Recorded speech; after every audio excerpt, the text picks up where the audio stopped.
BNP থেকে এখন পর্যন্ত কাউকেই মনোনয়ন দেওয়া হয়নি বলে মন্তব্য করেছেন দলটির সিনিয়র যুগ্ম মহাসচিব রুহুল কবির রিজভী।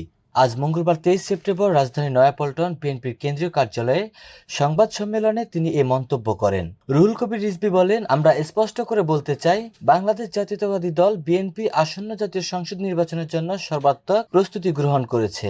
উপযুক্ত সময়ে দলের নির্ধারিত প্রক্রিয়ার মাধ্যমে যাচাই বাছাই করে যোগ্য ও সর্বোপরি জনগণের কাছে গ্রহণযোগ্য জনপ্রিয় প্রার্থীকে বেছে নিয়ে তাদের নাম প্রকাশ করা হবে। এ সময় তিনি আরো বলেন, কোনো নির্বাচনী এলাকায় কোনো প্রার্থীকে গ্রিন সিগন্যাল বা সবুজ সংকেত দেওয়া হয়নি।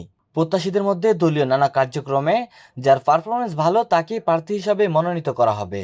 বিএনপির মনোনয়ন দেওয়া হয় তার নিজস্ব গঠনতান্ত্রিক উপায়ে, কোনো সবুজ সংকেতের মাধ্যমে নয়। বিএনপির এই জ্যেষ্ঠ নেতা আরো বলেন, জাতীয় সংসদ নির্বাচনের কিংবা যে কোনো নির্বাচনে দলের প্রার্থী মনোনয়নের দায়িত্ব পার্লামেন্টারি বোর্ড পালন করে এবং এ ব্যাপারে বোর্ডের সিদ্ধান্তই চূড়ান্ত বলে গণ্য হয়। তাই তফসিল ঘোষণার পরেই দলের ভারপ্রাপ্ত চেয়ারম্যান তথা বিএনপির কেন্দ্র থেকে ঘোষণা ব্যতীত পত্রিকায় প্রকাশিত কোনো মন গড়া সংবাদে বিভ্রান্ত না হওয়ার জন্য সারা দেশে নেতাকর্মীদের প্রতি আহ্বান জানাচ্ছেন।